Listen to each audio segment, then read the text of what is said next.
Hey guys, what's up? Lee here from Card Games United. I decided to do another Shadowverse video for a couple of reasons. Number one, despite reading the card 3 times in the match, going back through the replays a couple times, editing the video, and specifically mentioning the clause that actually made Lindworm act how I didn't think it would act, I missed that clause just so many times until I rewatched the video that I put up to check for quality and stuff, which I apologize for. It wasn't a bug. It just Lindworm does in fact have that idiot proofing text, which my bad. Don't play Lindworm for 9 mana, I guess. That's So yeah, I kind of had to apologize for that because I spent the whole time talking about like, oh, it must be a bug. But I guess if we've learned anything by this point on this channel, it's that I'm kind of a dumbass. Anyway, so I also noticed that the OBS sound was just a little bit behind the video, so I wanted to do another one, see if I could get a handle on syncing that up. So today I'm going to show off my buff fairy deck. It's not the best deck. It's actually pretty bad, but it's a lot of fun, and I believe, at least from my perspective, I'm not seeing a lot of people playing it, so I feel it's kind of unique. So I'm just going to show this video of my buff fairy deck taking on a Havencraft, which is either just pure lions or it's a hybrid, because I do see him playing a couple of the healing stuff. So Haven is very like high tier right now, pretty good. Like I said, the fairy is not so good, but I do get to show off a lot of fun mechanics, a lot of stuff I designed the deck around. If you feel like playing this, I'd recommend definitely get someone else's list, because I did this very poorly, just sort of for fun. So I see the Lion Sanctuary get played, which tips me off that it is lions. I do have some countermeasures. Unfortunately, I don't have any real plays until turn 3. So I'm a little bit worried, especially thinking that he might have another crystal in hand, but it's just the encomium, which, goddamn, if Haven don't have a ton of filters. So I do draw the Devil Flower, which is my counter specifically to the Havencraft matchup. So we're all good on that front. But I have to wait till turn 4 to play it. Fortunately, it looks like after that first turn, this lion player is going a little bit slow, probably not drawing their pieces. So I do get to just flood my board, drop the Devil Flower. I choose to evolve one of my fairies just so I have the threat spread out, so no matter what the encomium hits, I'm still like alive. It does end up hitting just the regular ass 1/1 fairy, which feels like I won the die roll. So this game is beginning pretty slow. It's just lions being lions, trying to generate as many crystals as they can.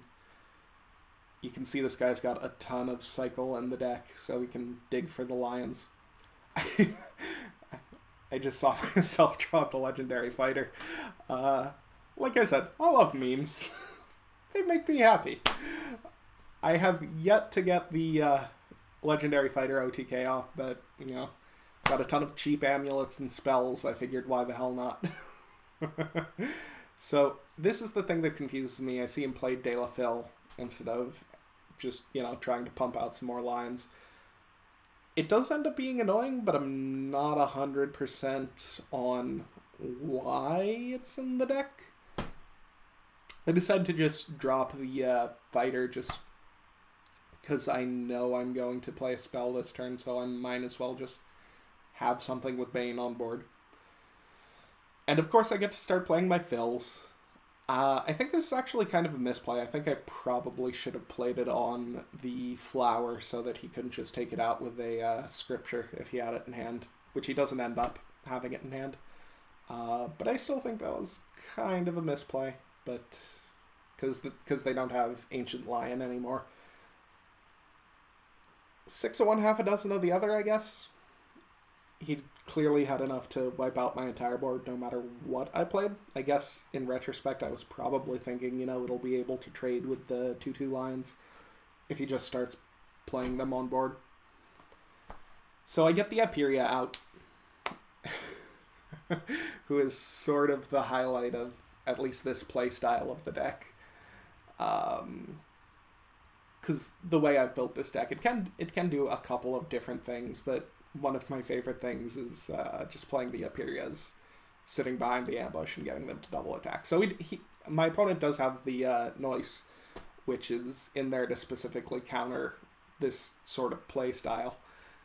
Not necessarily this deck, but a lot of the decks in the meta right now that are, you know, like big top-end smack face combos. Which I guess are a little less popular than a lot of the like ping stuff.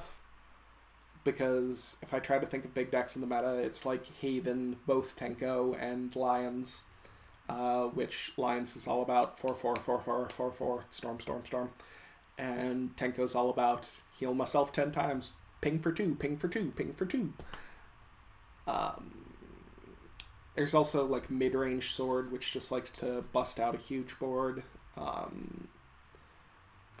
So anyway, I play just more big things, which is what this deck really likes doing. He's got more removal toys, but I'm really slowing him down on his line playing, so I think that, to me, it's looking like this match is going pretty well in my favor.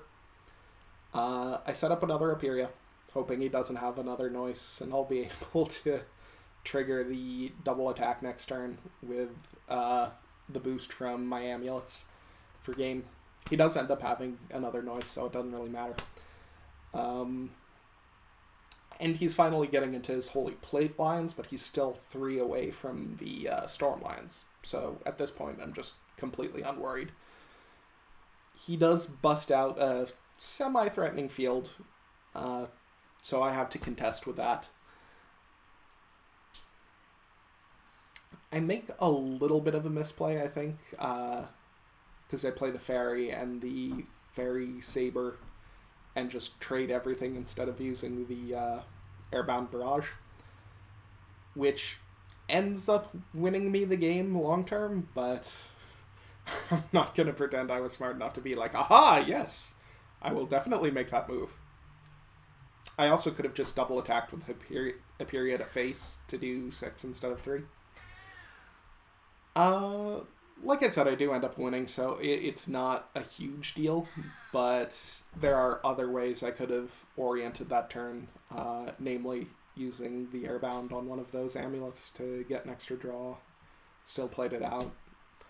Anyway, he has the full board clear Themis, but I have the white Vanara in hand. I'm going to get a fill at the beginning of my turn, and I have the Airbound to draw it back, so there's not a lot he can do short of having like a ton of wards in hand to survive at this point.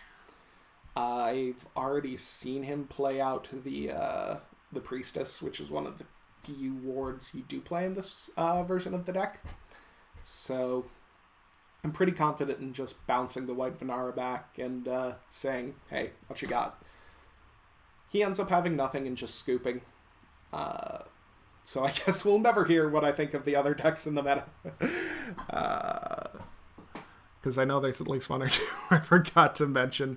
Anyway, just thought I'd show that off. Pretty fun deck. Sorry about the dragon video. Anyway, have a great day. Bye.